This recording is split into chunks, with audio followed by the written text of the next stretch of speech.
Yesu sunga kung e jujui uten autte tuni isim lungdam na lai seng thobina mate alian som de kwa neo som de chumpanina somle ngana chang hi hilai sen thomun ye tak changina to pai suina naw pangte to kisai again na thu imu hi hina pangte to kisai ye tak changina to pai sui paina a mitampi takin azui ma bangin hi mitampi te laka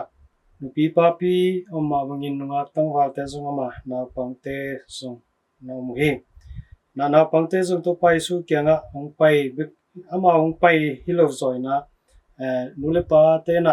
ata teu to pai sui chupa piak di de ai manin to pai suina ama te tunga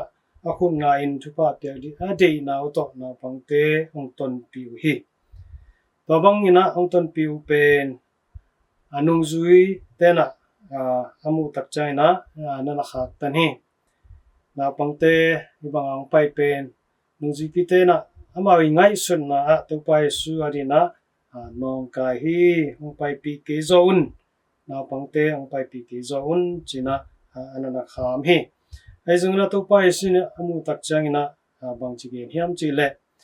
na pang no te ka kyanga ong pai sakun amau te na khak tan ke yun bahangem chi le van tunggamin ibang mi te gam hi china nana gen ki hi gaina to pai su I kammal ilungai tak changina hi na pangte ama dina anong kai ahi sangina hi na pangteng pai di pen amana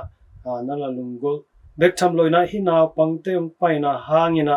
midang tampi takte ulien ama sanga uzo kum tamzo ten zong ama I gamtat ziate ama ilung simpuak ziate ette ina om thenina athupi mama thuil na khat ong nei toina van tunggamina hibang mi te gam hi amau te kilom hi china nana gen hi ina to pai su kyanga pai dena ichi uham te hangno te tampi tak te zong kilom lo chi itwan lo hi zong na hi naw pangte pen van tunggam to kilom phadiak bahangyam chile amau te nun ta zia amau te lungsim pok sia ina lungsim siang tho he the ko lo he le zong chiam te lo ina lungsim siang tho nei ina nei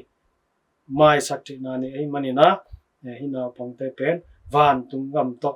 kilom hi to man hi bang na pangte to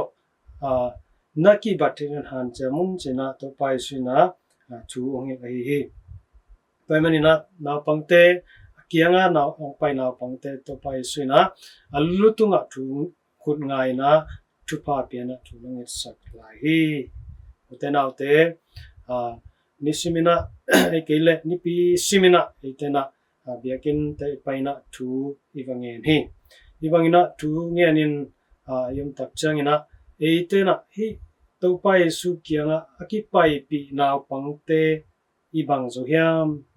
to pai suna hi te no te van tunggam to na kilomo hi achi te sunga ipa khadiam na pangte bang lungsim na pangbangina inun ta na te asyang thonun ta na ine zoyam chipen tunina atakina ilungai kidi kisam hi na pangte ina to pai su kianga apai tak changin hi na pangte I lungsim sunga hazan nai zongin mura nai zong etsan nai zongin jite pangma omloina lungsim siang ro tak to pai su kyanga ong pai hi to manin zong to pai suina amau te na van tunggam to kilom ki to hi china chupa anapia hi tunina ite zong hi na pangbangin hi na pangte bangina to pa kya azuan te kiniam kyan lungsim to lungsim hoi lungsim pha to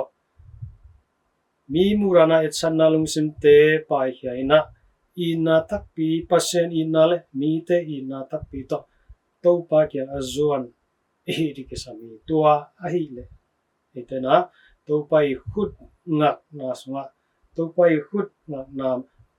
sunga itel ki helina amai thupa te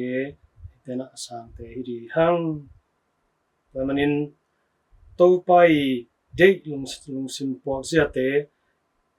naw pang to akibang lung sim naw pang ba gam tan na hi lo naw pang to pang lung sim te ini te ding child light akichi naw pang to akibang childish chi changina naw pang bangina ai gam ta chi ta hi lo zoina naw pang lung sim pang na lung sim pok siang tho lung sim te anei thei ton tung mi to I kilemina lung sim siang tho anei den zo te I tin ri tunina hi isim lungdam na lai siang tho tung tonina thala chet ni china han thon hi